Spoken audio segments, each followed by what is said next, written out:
Hi guys, welcome back to Math with Marilyn. Before we get started, make sure you have a pencil and paper to write with as you follow along. So today's topic is combining like terms.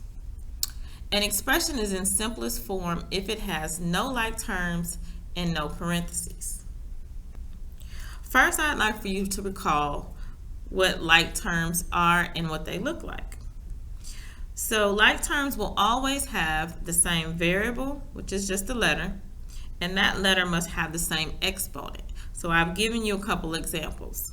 3x to the fifth power and 4x to the fifth power would be considered like terms because they both have x attached to them, as well as they're both raised to the fifth power. You are only required to have like terms if you are adding and subtracting. So since we've recalled that information, let's go ahead and get started with our example. Our example is 5x squared plus 2x plus x squared plus x. So we're going to break this down into three separate parts and then bring everything back together to come up with our final simplified expression. So first we'll start by listing all of our terms that include x to the second power.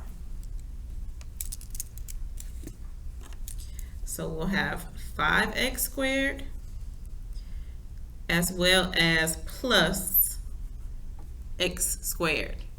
Remembering that the sign in front of your term goes with it. And I'm just going to box these around in blue. So I'm going to put that in the space designated for my terms with x to the second power, or x squared. They mean the same thing.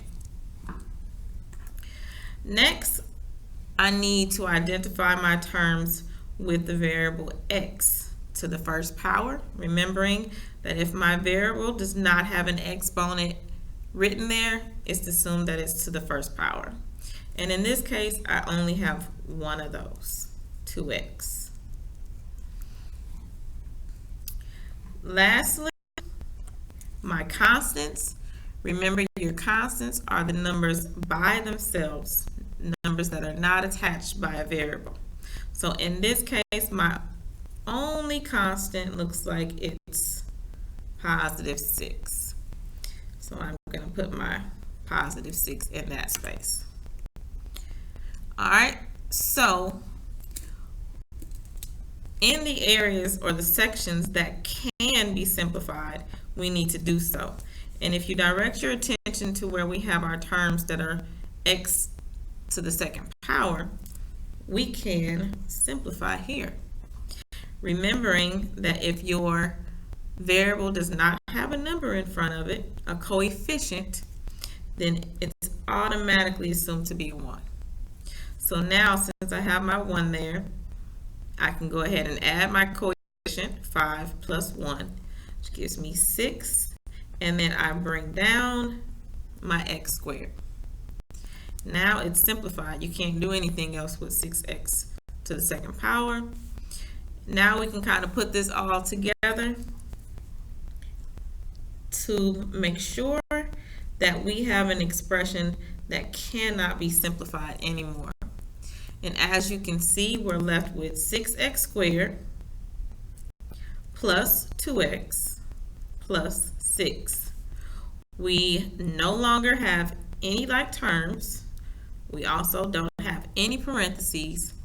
So in this case, our final answer is 6x squared plus 2x plus 6. You cannot go any further.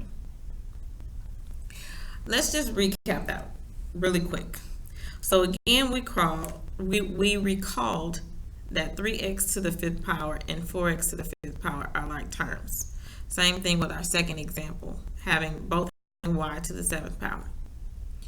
We also recall that like terms are only needed when you're adding and subtracting. So in our example, we categorized our terms. So we had x to the second, x to the first, and then our constants. We then pulled those appropriate terms and put them in the right category. So we had 5x squared plus x squared here, our 2x here, and then our constant, which we only had one, was 6 to go in the section designated for constants. And then we checked to see if we could simplify any of those. Our x to the second power terms were the only ones that could be simplified. We recall that you have to put a 1 in front of your x squared as the coefficient if there is no number. And then you can add the coefficients. 5 plus 1 gives me 6. And then I bring down my x squared. The other terms are already simplified and nothing else can be done to them. We then brought everything together to guarantee or to double check to make sure we couldn't simplify any further. We end up with 6x squared plus 2x plus 6 as our final solution. Hopefully that was helpful. If you have any questions, please make sure to leave them in the comment section below. Please make sure to share and subscribe to my channel, Math with Marilyn, and remember to put your notification on so you can get notified whenever I post my videos. Thanks again, and see you next time.